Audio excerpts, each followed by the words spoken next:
We gain emotional maturity by feeling all of it, by feeling the sadness, by feeling every emotion across the board, including joy and love. It's like we need to be more comfortable with the pain and the shame if we're to love and connect with people deeply. Welcome to the Inspired to Thrive podcast. I'm your host, Phoebe, and in each episode, I will be sharing with you insights from either an inspiring person or myself to help you thrive and shine online and in person. We talk about all things marketing, relationships, money, business, growth, mindset, and more. So thanks for tuning in, and I look forward to seeing you inspired to thrive.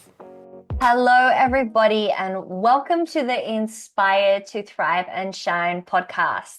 Today, I have with me Alistair Moes, who is a very special guest, and I'm very looking forward to today's conversation. We are going to be diving deep into all things anger, and we're going to be talking about a lot of things that relate to topics such as anger and trauma and healing and how to experience an extraordinary life in alignment and letting go of the things that sometimes make us bubble up.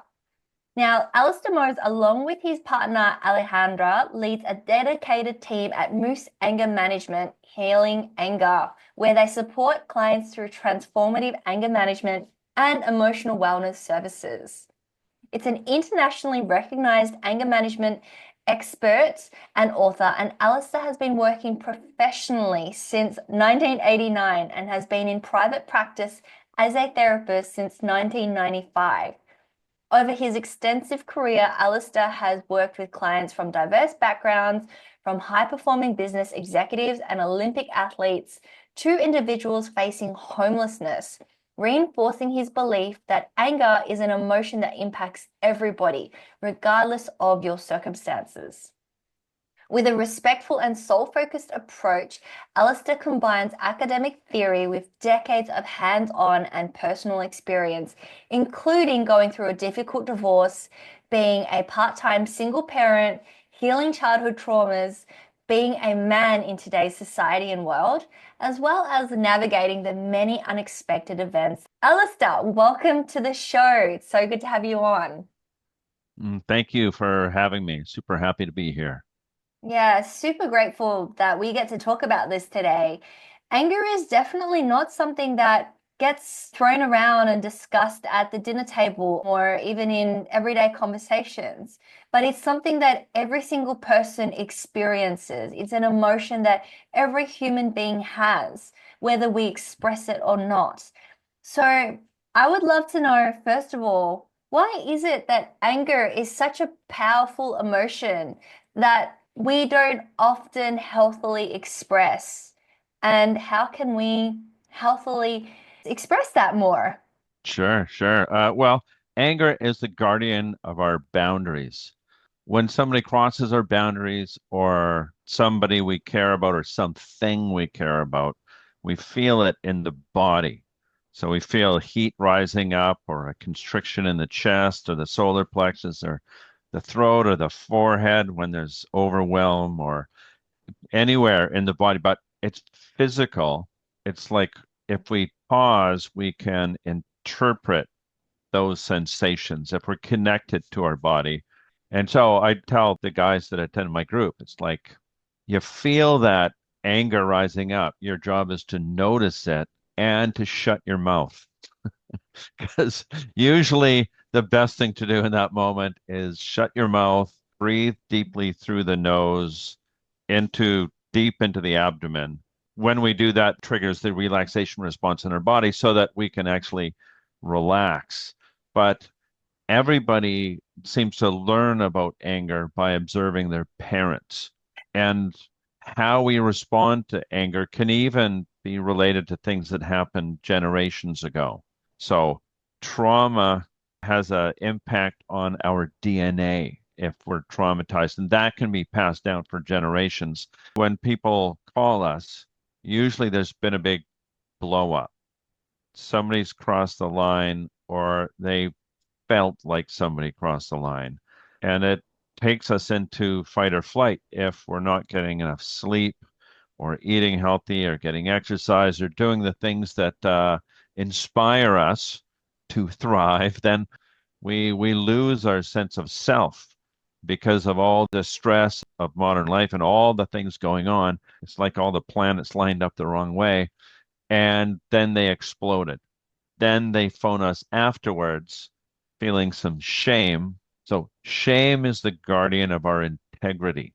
When we are in integrity, we're in alignment with our core values, with what's really important to us. We're connected to our heart. And from that place, we can do something good. So shame can turn into something good or something really toxic. Anger, there's this life energy in anger that can move us to act, to do something really intelligent and connected and meaningful, or what generally brings people our way and what we've all experienced at one time or another is that anger hits us and we just react without thinking. And so in those moments, we're acting without a connection to our heart or even the higher reasoning part of our brain. So we're not thinking it through. We're not connected to the wisdom in our body. We're just literally in this fight or flight response. And so it feels in that moment, we feel totally justified in crossing a line that we would never cross if we had our feet on the ground and we were calm. And then people typically feel shame afterwards. And in my home growing up, if shit hit the fan, if people were, things got broken or whatever, the next morning I'd be 8 years old or whatever, sitting there eating my breakfast cereal, and everybody would act like nothing happened. Which for me as a kid, I'm like, awesome, because I just want to be a kid. What do I know? Seems like a good way to deal with it to me. It was just that's what we did. And so nothing ever really got resolved. And I learned, well, if you just act like nothing happened, it'll go away, which I tried in my adult life, and it didn't work out very well, much to my horror when people would hold me accountable. So I needed to learn a lot. Even when I was first starting running anger management groups 30 years ago, I had a lot to learn, but I was open to that. And I keep on learning all these years later. And I think that's part of the fun, learning about myself. It's like there's always more healing to do, whether it's related to anger or usually stuff to do with trauma in my life or in even previous generations. Compared to other emotions, it has such a physiological effect that comes with it. I have only experienced this once in my life where anger for me felt like my hands and my feet were going numb and they were like ice cold because my heart rate was going up so high. It was just so physiological. And I remember thinking to myself, my hands feel like they are going numb, like I've got pins and needles. Is there a point where anger physiologically is getting dangerous and we should kind of wind it down or notice it before it gets to that point? How do we control the levels of anger so it doesn't physiologically harm us? Or is it okay that our bodies get to that point because it's going to wind back? My grandpa used to teach us to always be very neutral and not let our emotions, whether it's our highs and our lows, be too extreme because it takes hours for our bodies to regulate. What are your thoughts on all of that? Well, that's a big question, that's for sure. Well, and we need to become more aware. Like when we go through the first session in one of our online groups, anger management groups for men, and all these guys come because they've hurt the people around them and they're generally feeling bad about that and they want to change. They're motivated. And so the first session, we go through a lot of the science around what happens in your body and in your brain and the interplay between our thoughts and what happens in our body.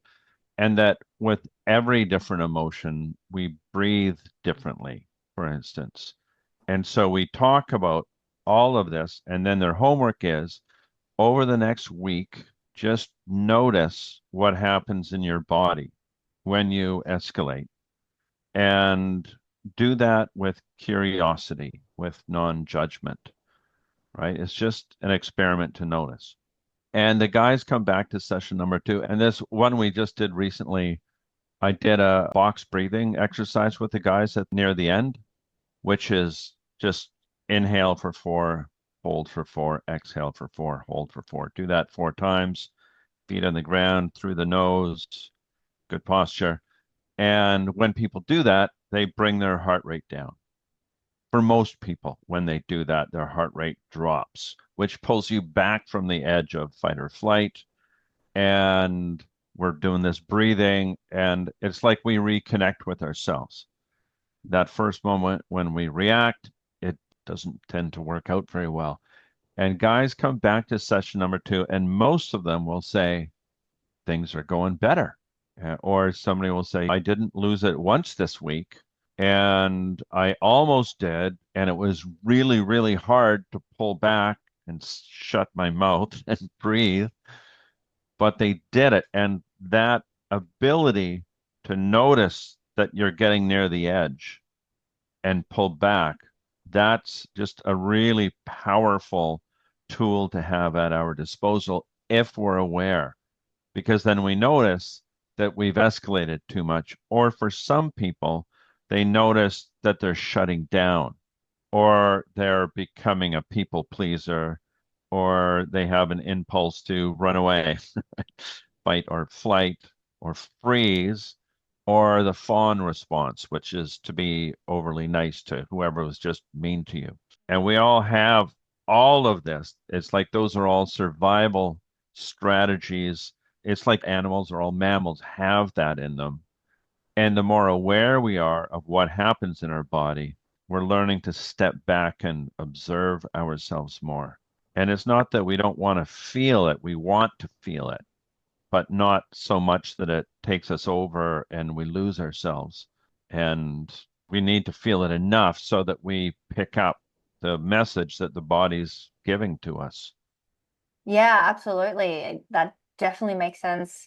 I'd love to know what stage in your life did you realize that you were destined to help people with anger? And was there like a tipping point for you where you maybe overcame something or you experienced something and you were like, wow, there's stuff here that people can learn from or discover? Well, I grew up and the anger predominantly was shown by my mom. And, I love you, mom, but, she definitely had some anger. And I didn't blame her. My dad literally never showed anger. And the funny thing, she was like 5'1" and he was like 6'3". And he was always very calm, but it was like he wasn't really present.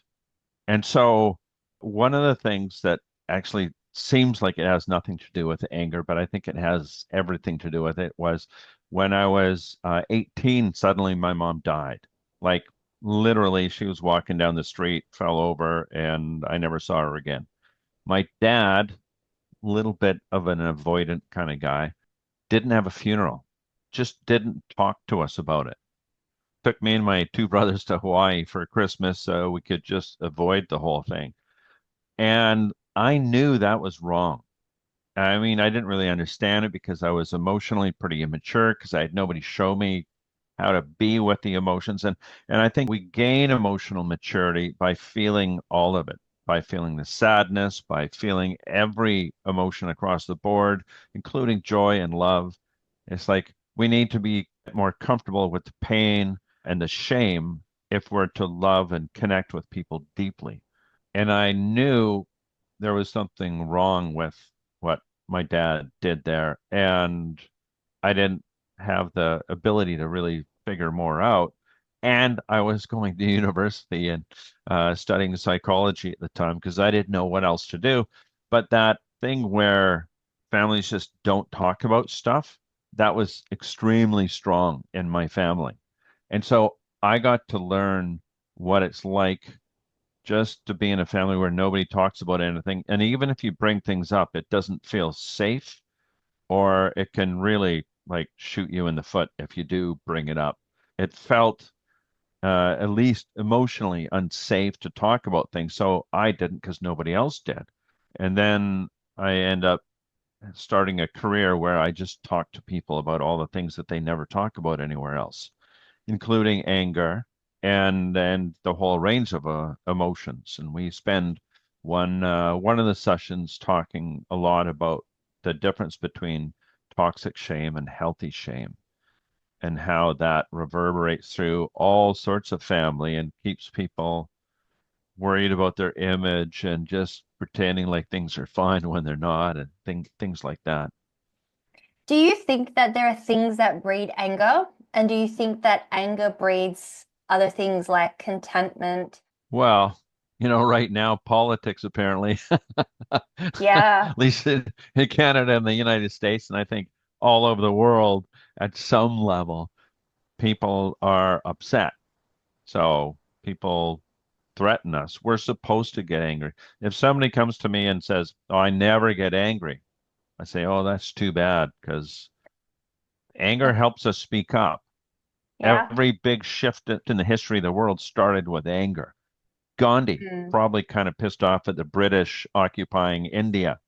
He didn't respond with violence, quite the opposite, but he had a very intelligent, well thought out, and powerful response. I mean, if you look at civil rights or what have you, like any big shift, usually it starts with people being angry, or somebody's at a job and they're being mistreated or underpaid, and they mm, feel anger. I'm being mistreated. And if we're wise with the anger, then we stop and breathe, and we maybe consult with somebody and make sure we address whatever it is in the best way that we can. So when the anger runs us, all we're focused on is the outcome.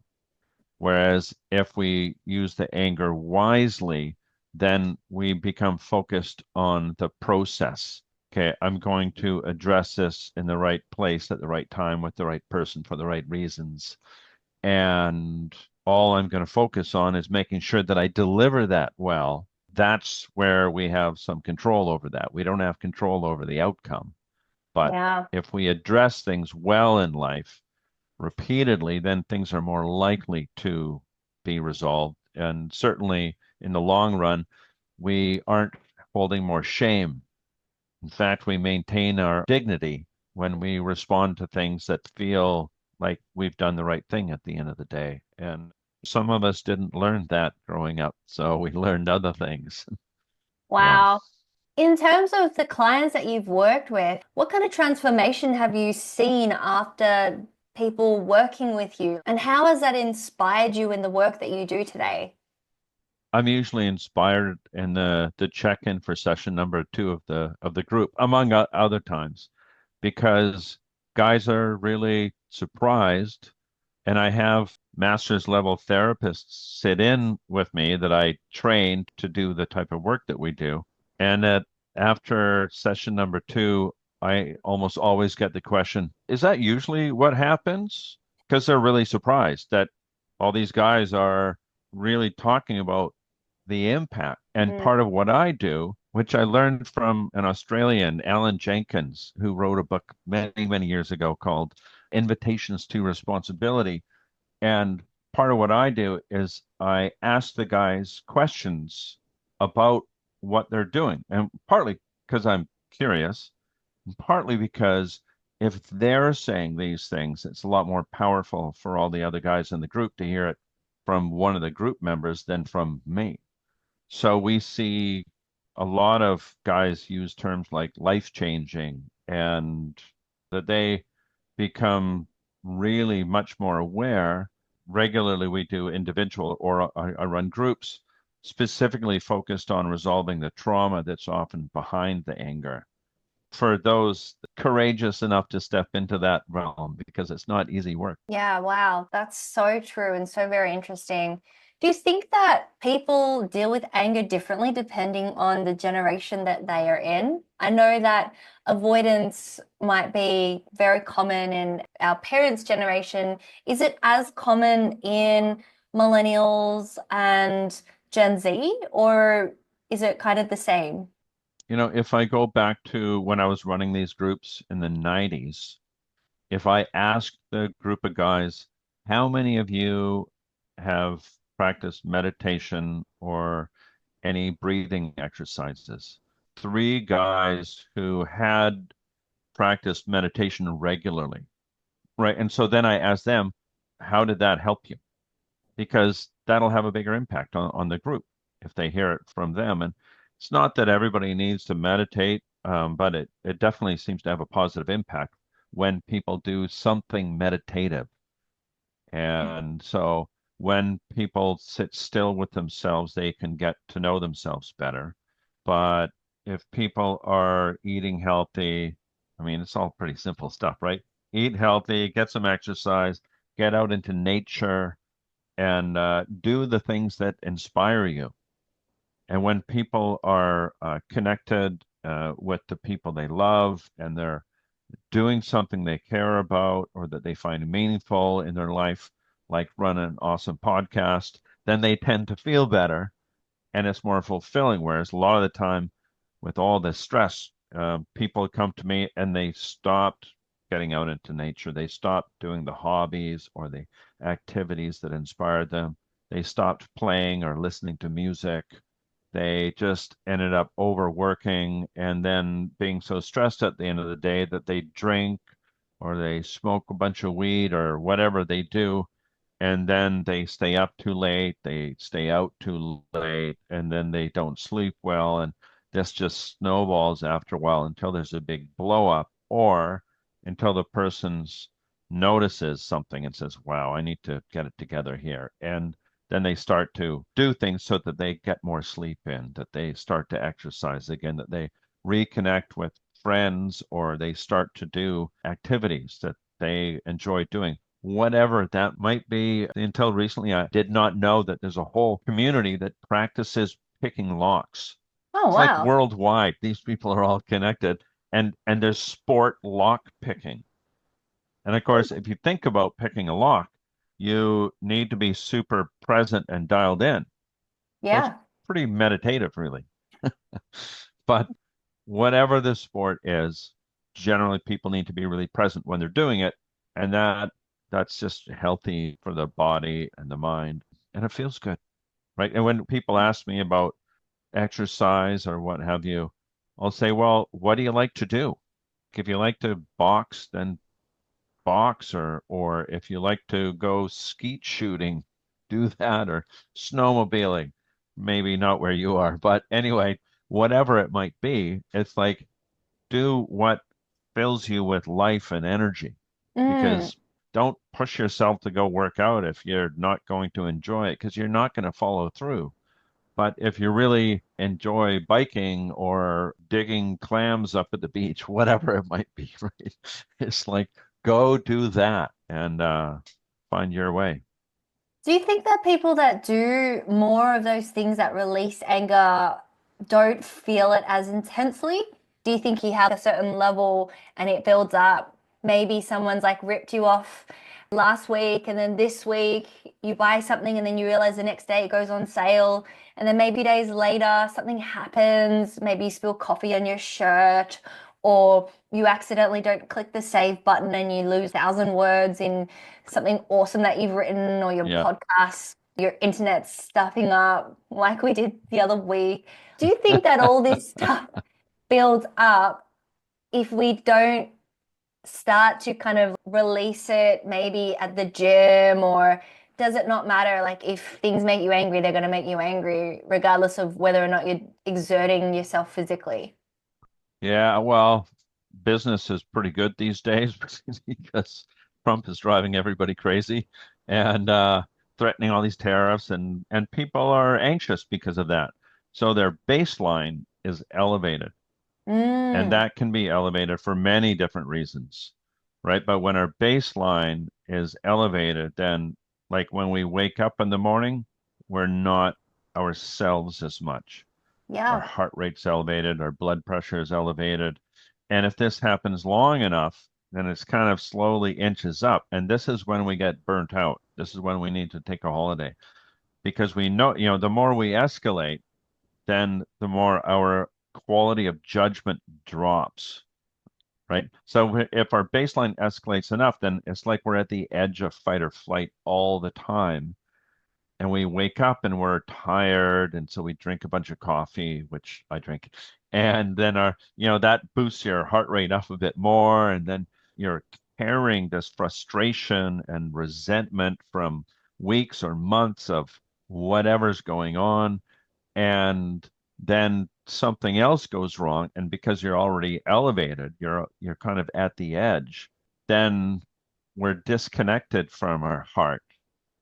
We're disconnected from the higher reasoning part of our brain. We're disconnected from our body, and everything starts to be all or nothing. Everything starts to become super dramatic, and little things that may not bother us at all at another time, we experiences it as a much bigger thing because we haven't been sleeping well, because we're tired, because all these other things have built up in our body, and we all seem to get burnt out at times. And so, if we're aware of what burnout feels like, if we're aware when we're not being ourselves, when we overreact, or when we just shut down, or when we make things into this catastrophe when really it's not that difficult a thing at all, it's like, okay, those are all signs that you're elevated. And when you're elevated, you're more cynical, more jaded, you're more likely to see things in this all or nothing, and everything's much more dramatic all day long. And then at the end of the day, you're exhausted. So you don't go to the gym or work out. You don't have the energy to make a healthy meal. So you eat crappy fast food, and then you stay out having beers with your buddies or whatever. And then you come home and you watch a bunch of stuff on Netflix or on the internet and stay up until way too late in the morning, or you're gaming or whatever it might be. And then you don't sleep well because you drank too much or whatever it is. And that cycle continues until there's some sort of blow up, or the person notices, wow, I'm losing it here. And so then sometimes the person needs to go away. And like a lot of Canadians will go to Mexico and they'll stay at these all inclusives, which have like unlimited free booze, and they come back home just destroyed from that. So they need to go somewhere that's got where they can actually look after themselves Yeah. and be healthy and be intentional that they're looking after themselves, whatever that might look like. Some people here in Canada will go hunting, and I've talked to lots of people, and some guys are like, really, I just like to go out and hunt. I mean, we're just hiking around. What I want to say, kill something because I'm not a hunter, but harvest would be the word they'd use. But it's for them, it's getting out into nature, and sometimes it takes a lot of patience and being very present. And so it can be done in a healthy way, or guys will just go to a cabin somewhere and drink their face off for a week. Right? Yeah. So it depends. The more intentional we are, then we can be wise with all of this stuff. But something small happens when we're well rested, and it stays small. But if like 100 small things have happened and we're not getting ourselves back down. So every morning I meditate for half an hour, and I make sure I get exercise in almost every day because I'm a better human being when I do those things. I just, Yeah. I'm better. I'm a better partner. I'm a better dad. I'm better at my work. And those things are important to me. Mm. Do you think things like Yeah. So, music help? well, I think so. I mean, really, it depends on the person, but I think music helps. I walk a lot and I have AirPods, and there's a lot of nature around me. So, Mm. yeah, and it's raining all the time, so everything's green. And so music can definitely help. Maybe it depends if you're listening to death metal or something like that, or what you listen to. Definitely when driving, it seems to be important that people listen to something a little bit more soothing than something that amps you up, for most people, right? Some people Yeah. may get soothed by listening to punk rock and death metal and stuff like that, but most people, not so much. Yeah. I mean, maybe leave that stuff for when you're on your run, especially up that hill. Sure. When you Yeah. really need to exert yourself. Mm. But yeah, I think that's really interesting. And I've been observing the way cultures experience anger and how different it is in different cultures, how it's expressed. I've listened to people share things with me that have been very, very interesting. I had one guy share with me that he was smoking cigarettes whenever he was stressed. And it was just something really normal in their culture because men didn't really talk about stress, and especially businessmen. So they would just smoke. And when he met a woman that he fell in love with, he quit smoking. But then that energy of like, what do I do when I'm anxious, would come up, and he needed to change that. So exercise was the next thing. He hit the gym and he became very fit. And it was really interesting for me to hear different people's outlets. Hmm. And I'm sure you probably see the same too, where culturally some people that can't talk about what they're feeling might experience that elevated baseline more than others. Yeah, and that cultural thing that you just don't talk about these things is stronger in some people than others. And some people will go to a group and they just can't talk about anything. But as they see other guys talking about stuff, it invites them to share as well. Not that everybody does, and nobody's forced to share, but it invites more people to do that. And often just keeping your cards close is like historic in a family where it just goes back. And certainly in a culture, and like I couldn't do this work if it was 40 years ago. I couldn't run a successful business doing this because people are more open to it now. And a lot of the same things still exist. Little boys are actually more sensitive than little girls when they're really Wow. small. But then when they go into elementary school, that seems to change a bit. But even then, little boys will walk down the hall arm in arm and they'll talk to each other. But once they hit high school, they're not going to touch each other unless they're in sports, and they stop sharing. Like even Wow. today, there's all this messaging that they're supposed to be tough and they're not allowed to be vulnerable. And if they are vulnerable in high school, people will make fun of them. And I have a son who's 23 and he was like, "Yeah, that's the way it is, Dad." I mean, he's much more open because he's got me for a dad, but like that's not the way it works in school. And after they finish high school, then they can open up more with friends because it's safer, I guess. But a lot of these same things, and I'm in Vancouver, and Vancouver has a lot of people from all over the world, a lot of people from China, from Hong Kong. It's a very, very multicultural city.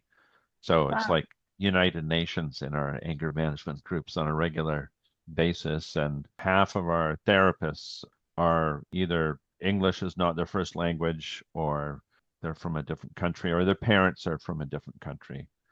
Most of us weren't born here. Most Mm, people that live in the city weren't born here, yeah. myself included. Yeah. Now, we live in a society where we are going to be triggered. We're not going to be Zen Buddhists in a cave all the time where we can avoid things triggering us. And you've talked about meditation being something that helps lower that elevated state. We've talked about exercise. But when we start noticing that either we're elevated or we're at that extreme level where it's acute and our heart rates are rising, what are some tips that you have for people? So the more we escalate, the more our emotional maturity level drops. So if we escalate to the point of having a temper tantrum, that's typically about 2 years old. When you're 2 years old, they call them the terrible twos for a reason. That's the developmental stage where temper tantrums absolutely make sense. Nobody's going to criticize a 2-year-old for having a temper tantrum. It's like, well, that's part of where you're at. And so part of the challenge is to get to know that part of you that goes down that path, knowing what it does in your head and what it feels like in your body, and how you start blaming and judging and criticizing others, which means we're experiencing powerlessness because Mm, people are going to do whatever they're going to do. And if all we're doing is blaming, then it's about what others are doing rather than taking responsibility. It's like, wow, I'm getting really heated right now. I can feel my heart rate going up, or I can feel that constriction in my chest or my throat or my belly, or I feel it in my hands, right? That's adrenaline kicking in. And the more aware we are of this, then we can use that energy for something healthy or something constructive. So that means having the humility to acknowledge, at least to ourselves, better to ourselves and somebody else, that, wow, this is what happens to me. Writing a journal about it can be really helpful, Mm. just so that we have more self-reflection about what happens in my body, my breathing, my thoughts, and we can get increasingly intimate with what happens. So when I work with somebody, they'll give me an example of sometime when they freaked out or they froze up, whatever it might be. And I'll say, okay, so imagine this part of you that freaks out or wants to freak out. What's the emotional, and they give me an example. I say, okay, in that moment, what do you notice in your body? And when you think about that moment when you said or did whatever you did, what was your emotional age? And just years. Mm. How old do you think you were? What were you run by? Sometimes they'll say, well, maybe like 18. Okay, if an 18-year-old acted like that, would they be immature? Well, yeah, I guess it'd be younger. Usually we get down to single digits anyway. I said, okay, so you're going to have a conversation with this part of you, and you're sitting across from him, and you imagine his body language. Maybe he's angry, maybe he's kind of hunched over and feeling shame. And what's the look on his face? What's the look in his eyes? Because he might be angry, but he might actually have fear or sadness in his eyes. And then I say, okay, we're going to have a conversation with this part of you, and you'll just finish my sentence. Say, so you're looking at that young part who trusts you. You're a compassionate, safe adult. And you say, what I notice most about you right now is, and he says, well, you look angry. And I say, okay, great, switch. So he embodies the 2-year-old or the 6-year-old, whatever it is. And I say, so from that place, just finish the sentence. Of course, I feel angry because people are mistreating me. And what it feels like in my body is, well, it feels like my chest is doing this and my stomach is all worked up and feels like it's going to explode and all. And so what's the image in your stomach? What's the shape, the texture, the color, the weight, the pressure? Might be emptiness, whatever it might be, but it's just really connecting deeply with all of this and recognizing that behind that anger, usually for the kid, is if we sort of skip through a bunch of questions, and I'll say, what I'm most afraid of is, well, that nobody's going to listen to me, so I have to yell. And if nobody listens to me, then I'll be alone. Nobody will want to have anything to do with me, and I'll die. Like a little kid, that's their worst fear. They get left alone, and then I'll die. And they'll say, and what I really need in this moment is to be heard, to be seen, to be valued and loved and kept emotionally and physically safe. They don't usually say it exactly like that, but more or less that's what comes up. And then I'll say, okay, switch. And we go back to the adult. And I'll say, so the next time I see that you're angry, what I'm going to do for you is listen to you, value what you have to say, make sure that you feel seen and loved, and that I'll let you know that I'm going to look after this. It's not your job. It's the adult's job. They don't want to let the little kid in them run the show because the little kid is not emotionally capable of dealing with the complexity of their adult life. But that rises up in us, and that's historic trauma in our system. And the trauma happened when they were 2 or 4 or 6 years old. And when we're that young, something bad happens in the family, we can neither fight nor flee. We're powerless. And so it sticks in our bodies if nobody helps us process all of it, which wasn't the case in my life anyway. And so then it just sits in us and it can stay there our whole life, or we can heal it. But it means getting to know this stuff, turning toward all the discomfort and the uncomfortableness and our shame, because most people feel shame because they acted like a big baby, and we don't want to look at that, right? But when we do, and we get somebody to help us understand this part of ourselves, then we can become much more compassionate toward that younger part of us. And we can, it's like we turn it into wisdom, and then we're more compassionate with other people. And we actually, it's like we're reparenting that part of us. Then we can be really loving and kind to that part of us, which makes us more able to be loving and kind toward ourselves, which means we can be more loving and kind to somebody else and have a better relationship. Wow. That's really deep and insightful. Yeah, I think you've just summed up the importance of healing the inner child, which is the fundamental, I guess, core of all the reactions that surface up as an adult for us. And I think no matter what age we are at, we always dealing with this like 2-year-old that comes up that needs to be heard and seen. And it's important to mother our own inner child or father our own inner child, and to be aware that we are walking with a child inside us and it has emotions and it wants to feel like it matters, and we've got to stop just pushing these feelings down and ignoring it. We've got to start Mhm. facing it. Yeah. Yep. And suppressing things, suppressing our emotions. Because the more we suppress, I think you and I had this conversation in the past where you talked about people that say, oh, as a couple, we don't fight. Those couples have, I think you said it ends up being quite detrimental to the relationship when it does get released. Because they aren't practicing. Healthy couples can have some heat in an argument, but they're not calling each other names. Or if they do get to that point, they stop and they pause and say, look, I'm losing it. Let's talk about this later. And they talk about it later. They don't just avoid it like in my family. And having that ability to have those really difficult, uncomfortable conversations means that they can resolve things and then they don't build up.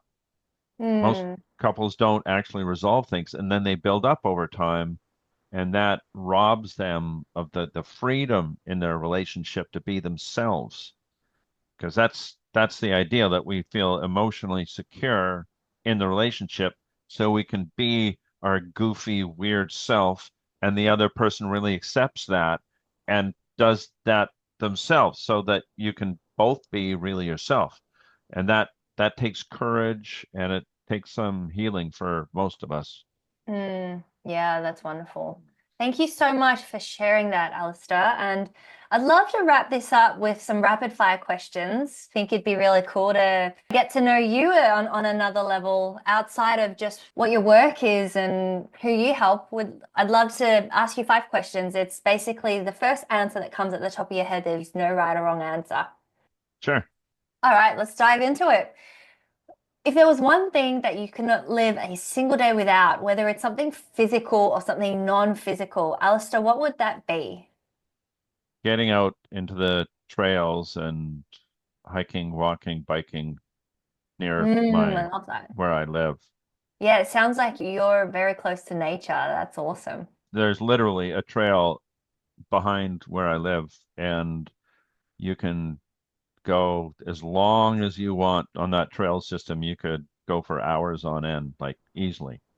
Oh, that's awesome. It would have been good during lockdown then for you to just Yeah, it was. It know was really good. Yeah, yeah, that. yeah. What who inspires you to do what you do today? The people that I work with, the people that take the courage up to contact us and that they really want to do stuff. I get inspired by them all the time. I get inspired by couples and men and women, teenagers, the people that really that just go for it. I'm really grateful. It's inspiring in a big way to see the changes they make. Yeah, people that desire change, that will do whatever it takes for it to happen, are definitely very inspiring. That's for sure.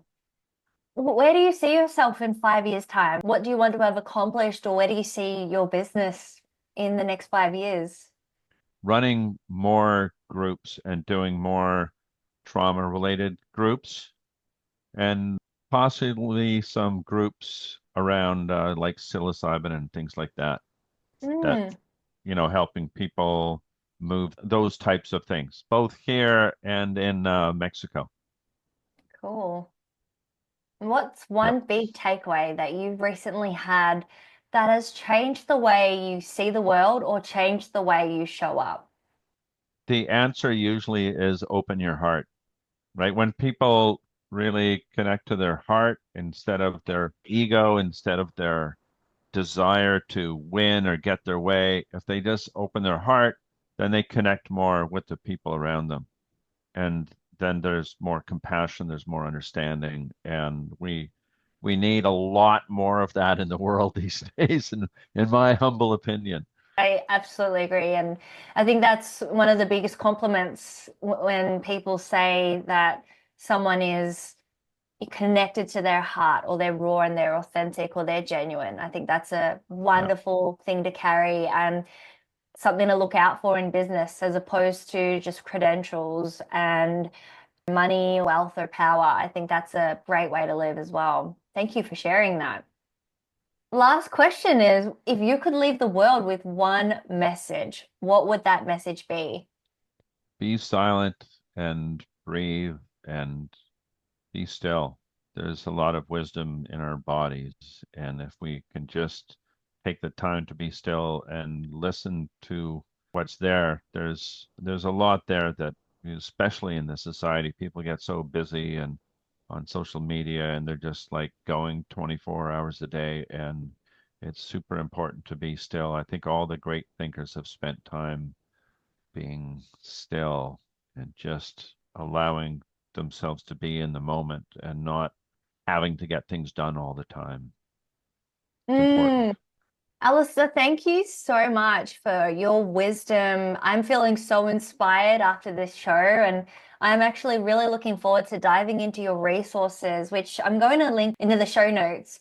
Could you let us know, for people that want to dive deep into this work of releasing anger, of feeling their emotions in a healthy way, and being able to, I guess, level out and control those emotions before they get to extremes, what are some resources that they can get their hands on that you have for our listeners today? The website is angerman.online, and there's a resources page there with all sorts of podcasts and videos that go into lots of depth in all of these things. But we're on social media at Moose Anger Management on YouTube and Instagram and TikTok and Facebook. We have a Facebook page. Going to start a Facebook group soon for men for the group, and I'm on LinkedIn. But so there's lots of different ways to find me. Just Google Moose Anger Management. All sorts of things will pop up.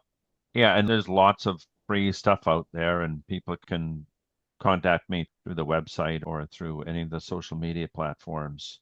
And I post a lot of stuff related to things that we talked about today on social media. And so a lot of people find that helpful. I think that answers that. Yeah, awesome. Well, I'll link to that on the show notes. And again, I just want to thank you so much for your time, for the message that you had to share with us, for your recent takeaway as well. And I hope that the listeners are feeling inspired, uplifted, hopeful after this episode, no matter what it is that you're facing today, or no matter what your situation is, there's always ways to feel lighter. I just want to thank the listeners as well for listening today. If today's conversation resonated with you, as I said, reach out, hit that follow or subscribe button. Don't forget to share this episode with your friends, your family, or anyone, whether it's a colleague or anyone who might find it valuable. And if you would like to leave a rating or a review, that would be the cherry on top, as it helps more listeners find us. Once again, Alistair, thank you for your time. I hope that you have a wonderful rest of your day, and I look forward to speaking to you again sometime very soon. Awesome. Thank you. Thank you so much, Phoebe. Thank you.